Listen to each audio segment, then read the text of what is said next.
evidence that she had actually given birth.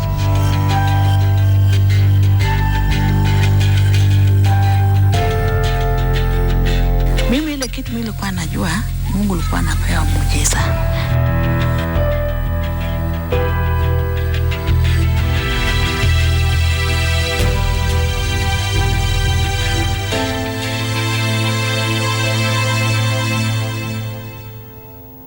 Police raid a house in the city and discover more than 10 children. The occupants of the house maintain the children, some as young as 2 months old, or belong to one woman. The discovery set off one of the biggest child trafficking police investigations in the country.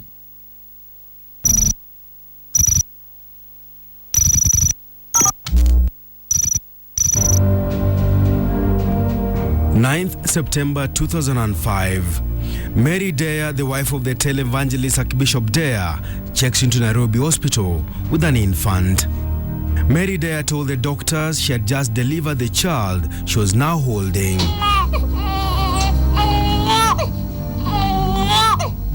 But on examination, the doctors discovered Mary Deya had not delivered any baby. Mary Deya told the nurses at the hospital that she had wished to be admitted at the medical facility, but she had no money. The hospital advised her to seek maternity services at the Kenyatta National Hospital.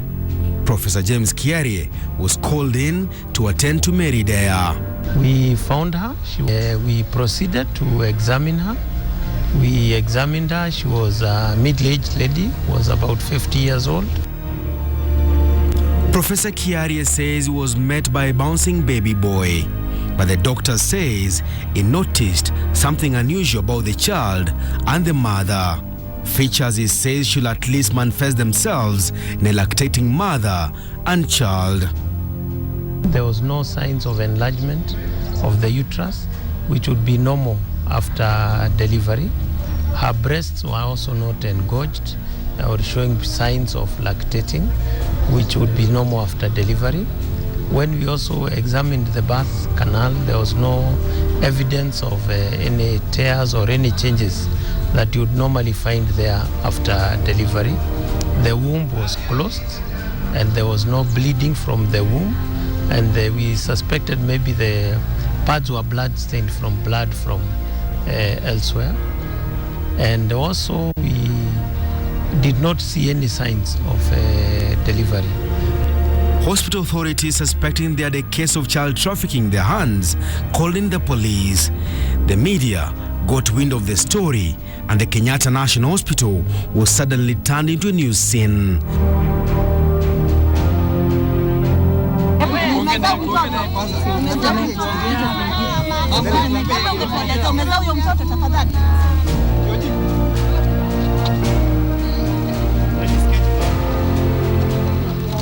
yangu na kuesa bwana, mimi nataka unafurahia kupata mtoto.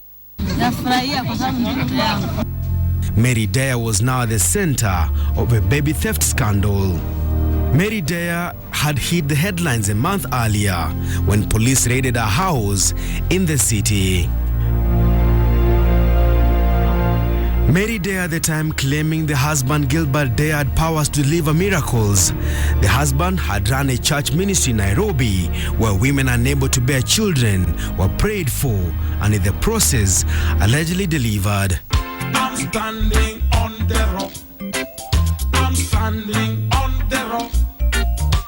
Jesus is the rock. Deya had now moved to London where he had set up a church. Mary Deya claimed the police officers were targeting the wrong people. They were targeting the man of God. They were targeting God's work.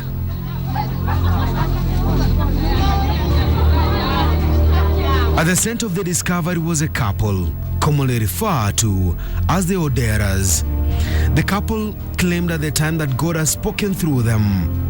The couple, Michael Odera and Eda Odera, told the media that between 1999 and 2004, Eda Odera had delivered more than 11 children, all miracle babies. They are born when they are healthy, normal weight. Badala ya kwenda family planning, nilisema tuwaachane na Bwana. Vile walianza kutangaza huyu. Sasa waacha kuwa pamoja. Kwa maana nilikuwa nafikiri hiyo ndio inaleta, na bado zinaendelea. Stop your birth is the will of God. When God has no, you need to stop your give birth. God will stop you, but not me. Professor James Kiere told Case File they had more than 19 children in their hands. Apart from 2 linked to one family, the parents of the rest were not known. They brought all the children and there were 3 women. I think there were 3 women, including Mary Deya, who had between them maybe around 20-25 children. And we were called by the director of the hospital on behalf of the police to really examine these mothers and say whether these children were their children. The infant, now in the hands of Mary Deya, allegedly delivered on her way to hospital, was detained at Kenyatta National Hospital. Doctors were rushing to conduct medical examinations. The verdict was damning. The child was not Mary Deya's. History which they were giving us, they would say like somebody gave birth like twice a year. After 3 months, I gave birth again. So our conclusion is that medically this was not possible. And also there were older women. One was I think 50 and was beyond, was I think around 55 or 56, was beyond even the age of childbearing. And when we did her hormonal profile, we actually found she had reached menopause. After several days behind bars, Mary Deya was formally charged before a Nairobi court with a simple offense of child stealing. Police investigators were running against time, trying to establish a child trafficking ring. Mary Deya was also charged with a second count, giving false information to a person employed in public service. The prosecution called in several witnesses, mainly medical doctors at Nairobi and Kenyatta hospitals. The doctors painted the picture of a liar. Mary Deya had falsely claimed to have given birth to a child was now in question. The doctors told the trial magistrate that the pregnancy test carried out on Mary Deya was negative. The doctors told the court that the test should have been positive if indeed Mary Deya had delivered a baby. That was not enough. Mary Deya's blood group was different from that of the infant. Mary Deya, in her defense, told the court she was the mother of the child, now in the hands of the government. Mary Deya told the court she delivered the child in a taxi on the way to a shopping mall. The court ruled that Deya was not the biological mother of the child. The court was, however, at pains to explain if the child was stolen and from who. After 7 years on trial, Mary Deya was convicted and sentenced to 8 years in prison. The sentence, broken into 3, was to run concurrently. With Mary Deya behind bars, her husband was fighting extradition orders filed before a Nairobi court. A court in London ruled that Deya could not get a fair trial in Kenya. The court also questioned the condition of Kenyan correctional facilities.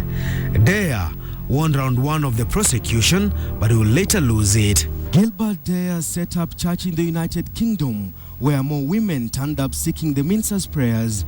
The lucky ones conceived and returned to Kenya, only to deliver their newborns.